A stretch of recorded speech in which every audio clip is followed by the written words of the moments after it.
പ്രതിഭ quiz 2024 sub ജില്ലാ തലം. അടുത്തിടെ IUCN-ന്റെ റെഡ് ലിസ്റ്റിൽ ഉൾപ്പെട്ട ഇന്ത്യയിൽ നിന്നുള്ള സസ്യ ഇനം ഏതാണ്? ഉത്തരം നീലക്കുറിഞ്ഞി. അതിൻ്റെ ശാസ്ത്രീയ നാമം സ്ട്രോബിലാന്തസ് കുന്തിയാന. 2025 ഏഷ്യ കപ്പ് ക്രിക്കറ്റിൻ്റെ വേദി എവിടെയാണ്? ഉത്തരം ഇന്ത്യ. തരംതിരിക്കാൻ കഴിയാത്ത മാലിന്യം കത്തിച്ച് ഇന്ധനമാക്കുന്നതിന് refuse derived fuel plant RDF സംസ്ഥാനത്ത് ആദ്യമായി നിലവിൽ വന്നത് എവിടെയാണ്? ഉത്തരം തിരുവനന്തപുരം. ഫോർച്യൂൺ ഗ്ലോബൽ 500 ലിസ്റ്റിൽ മുന്നിലെത്തിയ ഇന്ത്യൻ കമ്പനി ഏതാണ്? ഉത്തരം റിലയൻസ് ഇൻഡസ്ട്രീസ്. ആഗോളതലത്തിൽ 86ാമത് സ്ഥാനത്താണ് ഈ കമ്പനി. 9 ഇന്ത്യൻ കമ്പനികളാണ് ലിസ്റ്റിൽ ഇടം പിടിച്ചിട്ടുള്ളത്.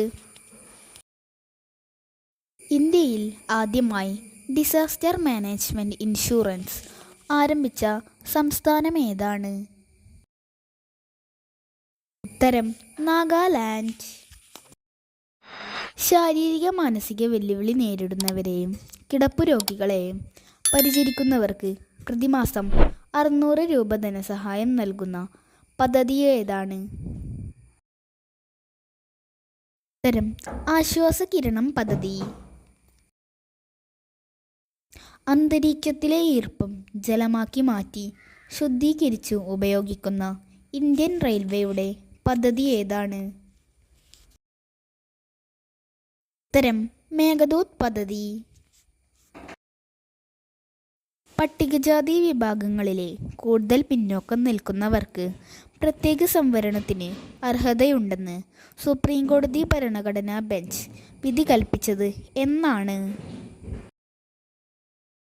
ഉത്തരം 2024 ഓഗസ്റ്റ് 1. 2024 ഓഗസ്റ്റിൽ അന്തരിച്ച മുതിർന്ന കോൺഗ്രസ് നേതാവും മുൻ വിദേശകാര്യ മന്ത്രിയുമായ വ്യക്തി ആരാണ്? നട്വർ സിംഗ്. ഇന്ത്യയിലെ ഏറ്റവും വലിയ പൊതുമേഖലാ ബാങ്കായ സ്റ്റേറ്റ് ബാങ്ക് ഓഫ് ഇന്ത്യയുടെ ചെയർമാനായി ഈയിടെ നിയമിതനായത് ആരാണ്? ഉത്തരം CS ഷെട്ടി. കോളേജ് വിദ്യാർത്ഥിനികൾക്ക് നേതൃത്വ പരിശീലനം നൽകാൻ സംസ്ഥാന വനിതാ വികസന കോർപ്പറേഷൻ തുടങ്ങിയ പദ്ധതി ഏതാണ്? ഉത്തരം പ്രതിഭാ പോഷൺ പദ്ധതി. 2024 ഓഗസ്റ്റിൽ പെൺകുട്ടികളുടെ വിവാഹപ്രായം 18 നിന്ന് 9 കുറയ്ക്കുന്നതിന് ബില്ല് ശുപാർശ ചെയ്ത രാജ്യം ഏത്? ഉത്തരം ഇറാഖ്.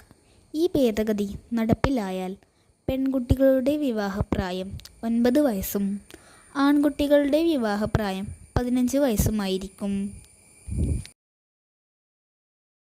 2024 ഓഗസ്റ്റിൽ അന്തരിച്ച സാറ എബ്രഹാം ഏത് മേഖലയുമായി ബന്ധപ്പെട്ടിരിക്കുന്നു?